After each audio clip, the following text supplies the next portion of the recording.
Pemirsa, bule yang berpose tanpa busana di tempat sakral di Bali meminta maaf dan menyerahkan diri ke polisi. Pihak Parisada Hindu Dharma Indonesia meminta bule tersebut diberi sanksi sesuai hukum adat.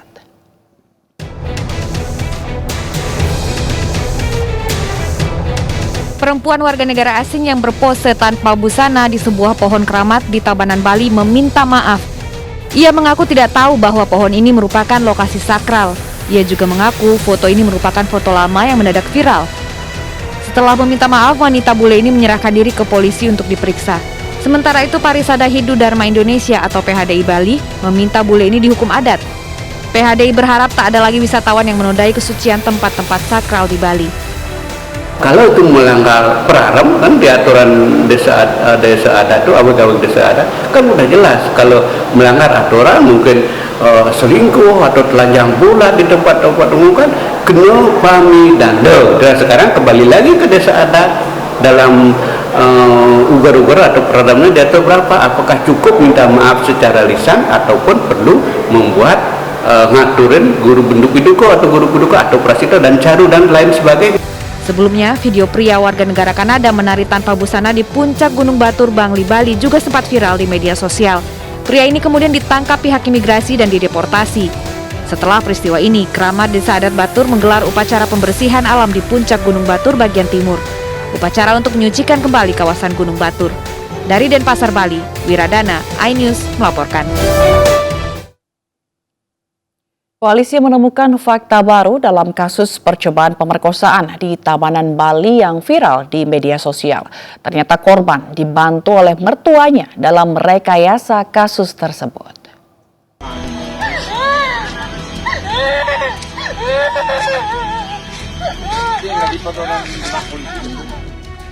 Pasca viral di media sosial, polisi bergerak cepat dan menemukan fakta baru terkait kasus rekayasa percobaan pemerkosaan yang menimpa seorang gadis berinisial DA di Tabanan, Bali. Polisi mengungkap adanya rekayasa terhadap peristiwa itu yang dilakukan oleh korban sendiri. Tak hanya itu, ternyata mertua korban juga terlibat dalam merekayasa peristiwa percobaan pemerkosaan tersebut setelah menantunya meminta pertolongan. Mertua DA menyuruh korban untuk berpura-pura mengalami penculikan.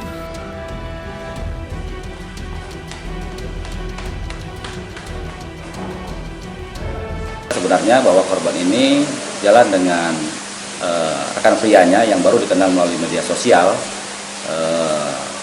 Baru beberapa hari kemudian jadi untuk ketemu. Nah, jadi ketemu langsung jalan sampai pukul 3 pagi. Nah, karena sudah pukul 3 pagi ini korban pulang dan mengadu kepada bapak mertuanya minta perlindungan bagaimana caranya supaya suaminya ini tidak marah. Kemudian disarankan oleh bapak mertuanya ini tali silahkan kamu ke dirimu, jadi kamu sebagai korban penculikan, dan itu mengalir sampai diberikan di kepolisian. Polisi tidak menahan DA usai memberikan keterangan palsu dan merekayasa kasus yang menimpanya lantaran masih di bawah umur. Dari Tabanan, Bali, Tim Liputan iNews melaporkan. Istri merekayasa kasus dengan berpura-pura menjadi korban kejahatan kerap terjadi demi menyelamatkan rumah tangga. Mulai dari pura-pura menjadi korban perkosaan hingga perampokan. Dan berikut kami rangkum beberapa kejadiannya untuk Anda.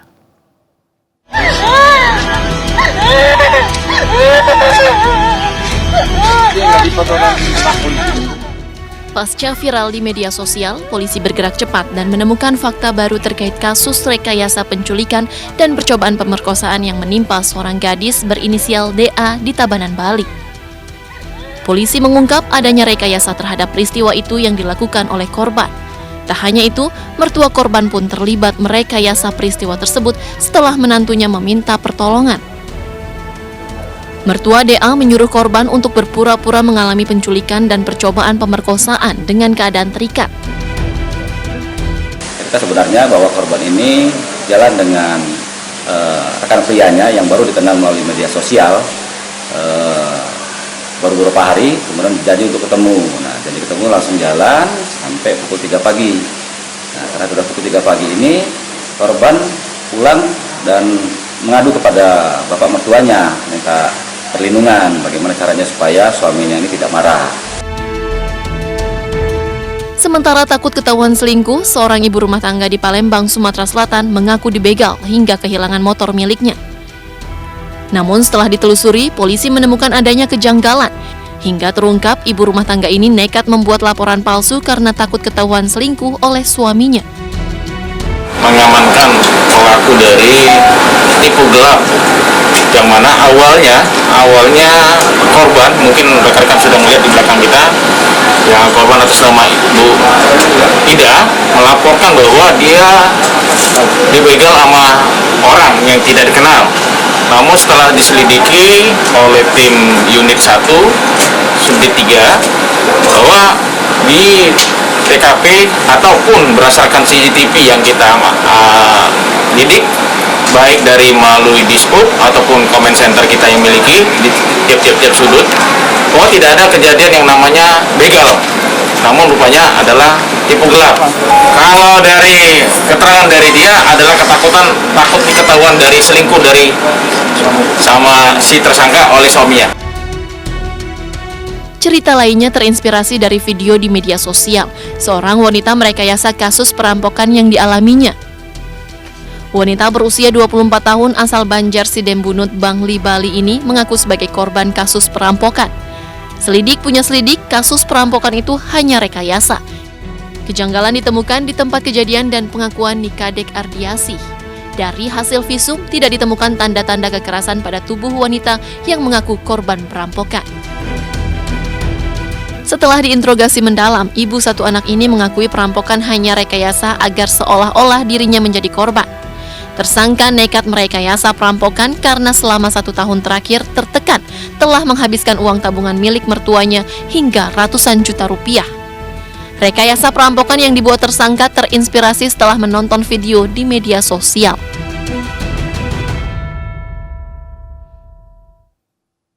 Seorang lansia tewas setelah terperosok ke dalam sumur sedalam 20 meter.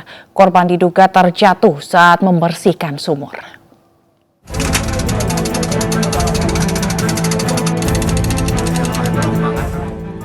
Disaksikan puluhan warga, proses evakuasi tim SAR gabungan terhadap jasad lansia di dalam sumur berlangsung dramatis. Menggunakan tali pengaman, petugas turun langsung ke dalam sumur sedalam 20 meter. Evakuasi korban juga terkendala mulut sumur yang kecil.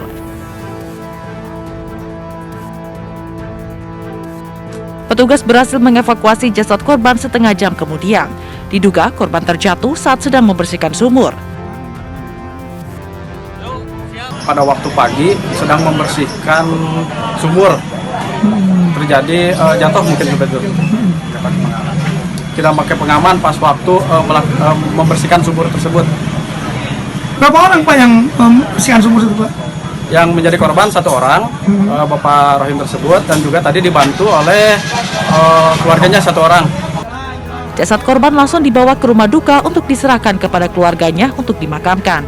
Dari Sukabumi, Jawa Barat, Budi Setiawan, iNews melaporkan. Pasca diterjang banjir bandang di Sumedang dan Purwakarta, Jawa Barat, warga mulai membersihkan rumah mereka. Sementara korban hanyut belum ditemukan dan masih dalam pencarian petugas gabungan.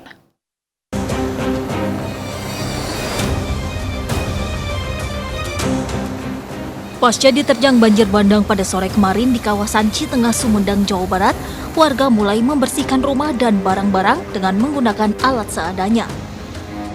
Selain mengguyur hingga masuk ke dalam rumah warga, sejumlah kendaraan berupa 2 unit mobil milik wisatawan ikut tergerus oleh banjir bandang. Mobil rusak parah akibat derasnya air. Sejumlah warga terkena dampak banjir memilih mengungsi ke tempat yang lebih aman karena khawatir banjir susulan. Sementara seorang korban hanyut, remaja perempuan, masih dalam pencarian petugas gabungan. Banjir kali ini adalah terbesar setelah yang kemarin habis karena ini dampaknya itu meluas. Dulunya kan Sungai Cihanji aja yang meluap, sekarang di Cipancal ini kan ada 2 sungai, Cimandala juga meluap. mau keluar untuk memindahkan mobil evakuasi. Ternyata air sudah udah menjebol tanggul sementara situ ya. Sementara itu, pasca banjir bandang dan longsor yang menerjang Kecamatan Pondok Salam, Kabupaten Purwakarta, Jawa Barat, hingga kini lokasi wisata air belum dibuka dan belum diperbaiki. Beruntung tidak ada korban jiwa karena para pengunjung telah meninggalkan lokasi sebelum terjadinya banjir bandang. Namun, sebuah kendaraan milik warga sempat terendam air. Selain itu, kondisi jalan kampung yang putus tergerus derasnya arus sungai juga belum diperbaiki. Sementara warga yang rumahnya rusak mulai membongkar bangunan rumah karena khawatir roboh. Sebanyak 6 rumah warga terancam ambruk dengan kondisi tembok yang telah retak. Warga sementara mengungsi dan mengosongkan rumah mereka. Dari Sumedang dan Purwakarta, Jawa Barat, Tim Liputan iNews melaporkan. Seorang pemuda di Bandung, Jawa Barat menjadi korban begal dan terluka di tangan dan dadanya. Polisi kini memburu pelaku begal.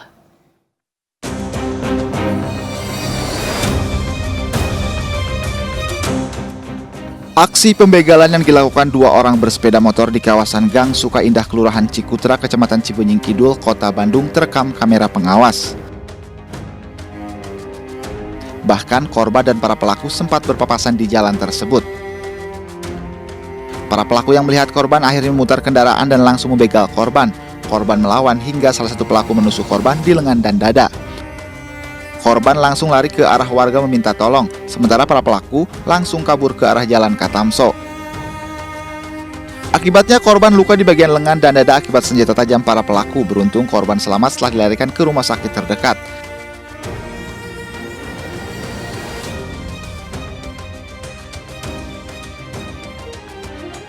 Belakang kampus yang temannya itu main ke kosan temannya. Nah, nggak lama adik saya pulang karena sama saya di WhatsApp suruh pulang gitu kan. Nah, setelah di jalan pulang menuju parkiran mobil, nah, adik saya di situ sempat papasan dengan si begal. Karena adik saya sedang memegang handphone. Nah, si begal itu balik lagi karena kepancing sama handphonenya itu. Nah, setelah si begal itu nyamperin terus nodongin pisau ke adik saya. Nah, di situ adik saya menurut keterangan adik saya nolak. Aksi pembegalan ini terbilang nekat karena para pelaku beraksi di kawasan padat penduduk. Selain terluka, korban harus kehilangan 1 ponsel miliknya. Dari Bandung, Jawa Barat, Ervan David, iNews melaporkan. Seorang pencuri berhasil ditangkap warga saat tengah melakukan aksi pencurian di rumah kosong yang ditinggal mudik di Kampung Cimahpar, Kabupaten Sukabumi, Jawa Barat.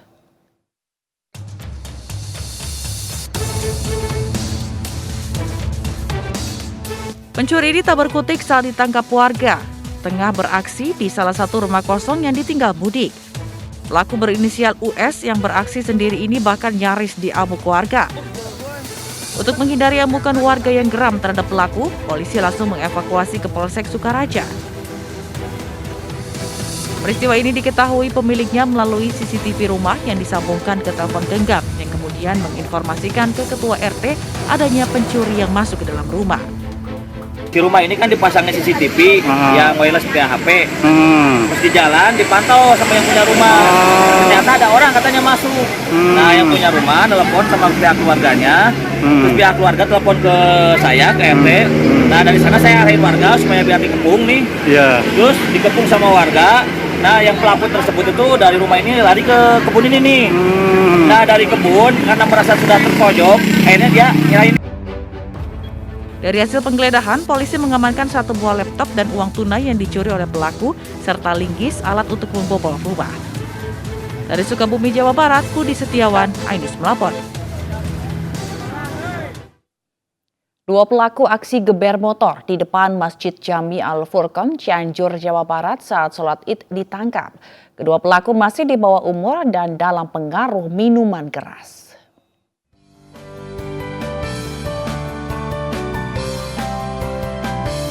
Taman Marga Satwa Ragunan masih menjadi salah satu destinasi favorit warga ibu kota untuk menghabiskan waktu liburan. Di hari keempat libur lebaran ini, cukup banyak pengunjung yang datang baik bersama keluarga, teman maupun kerabat. Selain harga tiket yang relatif terjangkau, Kebun Binatang Ragunan yang menyajikan berbagai koleksi satwa ini menjadi daya tarik tersendiri bagi wisatawan. Sementara itu, antusias masyarakat yang menghabiskan waktu libur lebaran di Taman Mini Indonesia juga imlek tuh.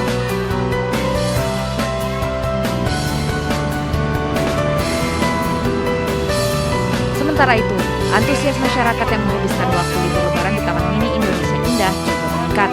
Antrean kendaraan sudah terlihat di pintu masuk TMI ini sejak pagi. Keluarga. Karena lokasinya cocok buat rekreasi keluarga. Nggak milih lokasi lain gitu? Tadi sempat ke yang lain tapi ternyata penuh juga. Oh, jadi iya. Jadi pilihannya di sini. Iya. Jadi gimana proses masuknya, sempat macet atau gimana? Tadi sempat macet di pintu depan, pintu masuk. Jadi Untuk jam operasional, TMI buka pukul 6 pagi dan tutup di pukul 5 sore dan akan buka hingga tanggal 8 Mei mendatang. Tim Liputan iNews melaporkan. Pemirsa, mohon maaf ada kesalahan teknis yang baru saja Anda saksikan, ialah tadi mengenai informasi tentang wisata di Jakarta saat libur Lebaran. Dan kita akan ke informasi selanjutnya, ini di mana sepasang suami istri di Sukabumi, Jawa Barat ditangkap Satreskrim Polres Sukabumi Kota karena diduga menista agama. Sebelumnya pelaku menantang umat Islam sambil menginjak Al-Quran hingga videonya viral di media sosial.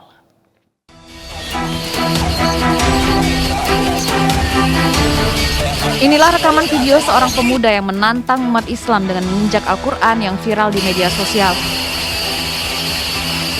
Setelah videonya viral di media sosial, petugas Satreskrim mendatangi rumah terduga pelaku di Sukabumi, Jawa Barat. Namun saat didatangi polisi, pelaku tidak ada di rumah. Akhirnya pelaku diamankan di wilayah Warung Kiara, Kabupaten Sukabumi. Karena perilaku suami selalu berulang, maka kemudian atas keinginan istri, pada tahun 2020, istri meminta sang suami untuk membuat video sebagaimana yang beredar viral kemarin. Jadi istri menyampaikan kepada sang suami agar suami kemudian menyampaikan kata-kata yang sifatnya mengganggu ketertiban umum, sifatnya menghasut, kemudian melakukan menginjak-injak kitab suci umat Islam Al-Quran, dan itu ditutur via suami.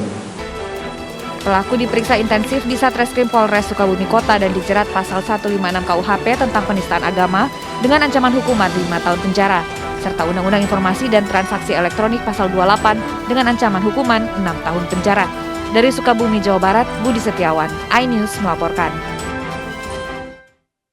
Kapolri meminta jajarannya untuk tegakkan protokol kesehatan di seluruh objek wisata saat libur Lebaran 2022. Instruksi ini disampaikan Kapolri Jenderal Listio Sigit Prabowo saat meninjau kesiapan protokol kesehatan libur Lebaran di objek wisata Garuda Wisnu Kencana, Bali. Mantan Kabareskrim Polri ini meminta seluruh pengelola objek wisata untuk menyiapkan strategi serta aturan penerapan prokes pada wisatawan.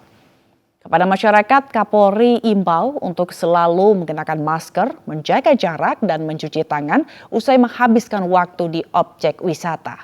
Kapolri menyatakan berdasarkan laporan, 435.308 orang masuk Pulau Dewata menggunakan transportasi darat dan udara. Dalam kesempatan ini, saya selalu ingatkan agar masyarakat tetap menjaga dan melaksanakan protokol kesehatan, utamanya memakai masker. Demikian juga seluruh lokasi-lokasi wisata yang menjadi kunjungan masyarakat, tolong juga disiapkan aturan terkait dengan protokol kesehatan sehingga antara pengunjung dan kemudian lokasi yang dikunjungi sama-sama saling mengingatkan. Menteri Pertahanan Prabowo Subianto mengunjungi Pondok Pesantren Tebu Ireng, Jombang, Jawa Timur. Selain berziarah ke makam Gus Dur, Prabowo bersilaturahmi menemui Kiai Haji Abdul Hakim Mahfuz. Prabowo disambut pengasuh Pondok Pesantren Tebu Ireng, Kiai Haji Abdul Hakim Mahfuz. dan pengurus pondok pesantren. Selain bersilaturahmi dalam kunjungannya, Prabowo berziarah ke makam Gus Dur bersama pengurus pondok dan sejumlah petinggi Partai Gerindra. Kunjungan ke pondok pesantren Tebu Ireng ini dibantah jika dikaitkan dengan persiapan menuju Pilpres 2024. Keliling Lebaran ini kepada kawan-kawan lama. Saya kira itu saja, ya. Ya, namanya sahabat lama, tentunya kita kangen-kangenan gitu kira-kira. Ya. Tebu Ireng ini bukan sekali gitu, sudah beberapa kali, dan kebetulan Pak Prabowo itu emang hubungan dengan keluarga Tebu Ireng itu sudah lama. Menghabiskan libur Lebaran, Presiden Joko Widodo dan keluarga berlibur ke Bali Safari Park. Sebelumnya Jokowi dan cucu-cucunya sempat jalan-jalan di Yogyakarta sambil menyapa warga.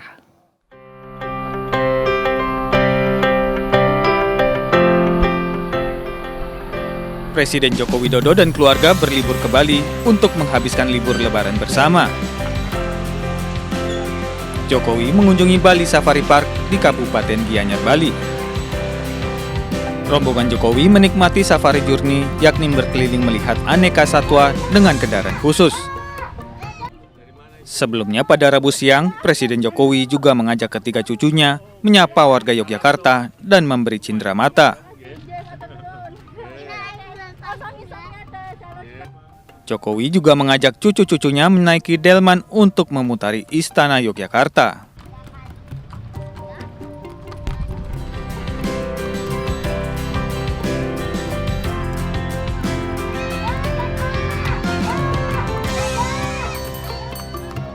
Bapak sehat selalu. Dari mana? Dari Surabaya, Bapak.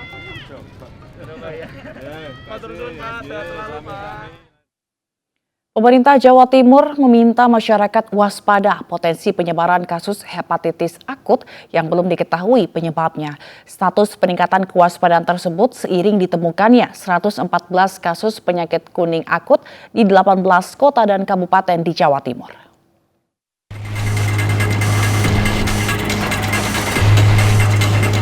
Sistem Kewaspadaan Dini dan Respon SKDR Jawa Timur melaporkan adanya temuan 114 kasus sindrom jaundice atau penyakit kuning akut di 18 kabupaten dan kota di Jawa Timur.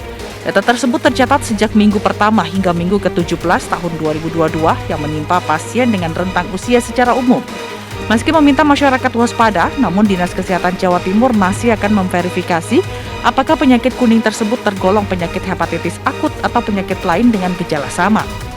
Dinkes Jawa Timur mengingatkan masyarakat untuk melaksanakan perilaku hidup bersih dan sehat, mencuci tangan dengan sabun, mengkonsumsi air minum dan makan matang, dan tidak menggunakan peralatan makan dan minum sama dengan orang lain. Ini belum ada laporan dari kabupaten kota di Jawa Timur terkait dengan temuan kasus hepatitis akut misterius tersebut. Sehingga sampai saat ini kita di Jawa Timur belum terdapat kasus hepatitis akut misterius tersebut.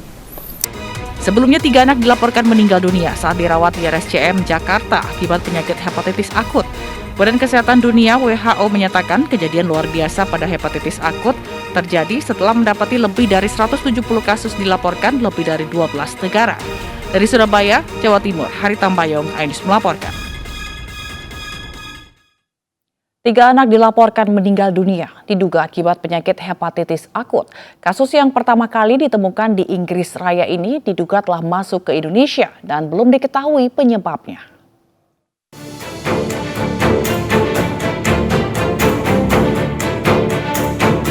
Di tengah melandainya kasus COVID-19, masyarakat kini dihadapkan pada ancaman penyakit mematikan lainnya. Kementerian Kesehatan melaporkan ada 3 anak yang meninggal dunia dengan dugaan hepatitis akut. Ketiga yang meninggal dunia saat dirawat di Rumah Sakit Cipto Mangunkusumo, Jakarta. Mereka adalah pasien rujukan dari rumah sakit di kawasan Jakarta Timur dan Jakarta Barat. Namun yang mengkhawatirkan penyebab hepatitis akut ini belum diketahui. Kementerian Kesehatan masih melakukan investigasi untuk mengungkap penyebab kematian 3 anak tersebut melalui pemeriksaan panel virus secara lengkap.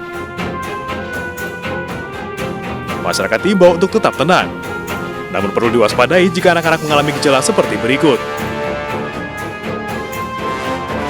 Kesadaran menurun, demam tinggi, warna urin gelap, warna tinja pucat, kulit dan putih mata kekuningan, gatal-gatal tanpa sebab jelas, nyeri sendi atau pegal-pegal, mual dan muntah, sakit perut, badan lesu, tidak nafsu makan, dan diare mendadak.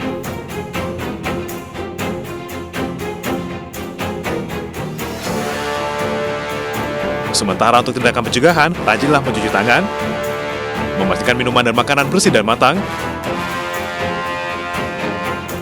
membuang tinja dan popok sekali pakai pada tempatnya, tidak bergantian alat makan, pakai masker dan jaga jarak, dan periksa kesehatan jika menemukan gejala. WHO pertama kali menerima kasus hepatitis misterius pada 5 April lalu dari Inggris Raya dengan 10 kasus. Anak-anak yang terinfeksi adalah mereka yang berusia 11 bulan sampai 5 tahun. Dan kini, sudah ada lebih dari 170 kasus yang dilaporkan oleh lebih dari 12 negara. Tim iNews melaporkan. Kementerian Kesehatan mewaspadai kenaikan kasus hepatitis misterius pada anak di dunia. Pemerintah sedang memastikan penyebab tewasnya 3 anak di Indonesia lewat uji laboratorium selama 2 pekan. Memberikan waktu sedikit untuk kemudian rumah sakit melakukan tindakan-tindakan pertolongan. Ketiga kasus ini usianya 2 tahun, 8 tahun, dan 11 tahun. Yang 2 tahun itu belum mendapatkan vaksinasi, yang usia 8 tahun baru mendapatkan vaksinasi 1 kali, dan yang 11 tahun sudah mendapatkan vaksinasi. Ketiganya COVID negatif ya. Dan kita sudah melakukan bersama dengan Dinas Kesehatan Provinsi DKI melakukan investigasi kontak mengenai faktor resiko.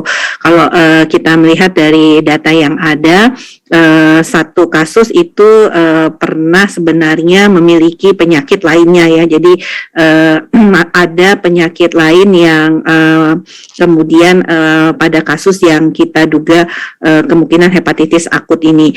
Memang sampai saat ini ketiga kasus ini belum bisa kita golongkan sebagai hepatitis akut dengan gejala berat tadi, tetapi baru masuk pada kriteria yang kita sebut sebagai pending klasifikasi, karena masih ada pemeriksaan laboratorium yang harus dilakukan, terutama pemeriksaan adenovirus dan pemeriksaan untuk hepatitis E yang membutuhkan waktu antara 10 sampai 14 hari ke depan. Dokter spesialis anak dari Ikatan Dokter Anak Indonesia menyebutkan kasus hepatitis misterius yang sedang melanda sejumlah anak di Eropa, Amerika, dan Asia tidak ada hubungannya dengan vaksinasi corona. Indikasi adanya virus corona di kasus hepatitis misterius bukan penyebab langsung kenaikan angka kematian. Juga bahwa banyak berita bahwa kejadian ini dihubung-hubungkan dengan vaksin COVID. Itu tidak benar karena kejadian hepatitis akut saat ini tidak ada bukti bahwa itu berhubungan dengan vaksin COVID. Memang ada berhubungan dengan virusnya, tetapi itu pun belum diberikan informasi bahwa itu berhubungan secara langsung. Jadi virus-virus yang tadi kita sebutkan itu diduga karena masih mungkin itu coincidence, masih mungkin itu kejadian yang bersamaan, tetapi bukan sebagai. Badai pasir menerjang ibu kota Irak, Baghdad. Informasinya akan kami hadirkan usai jeda.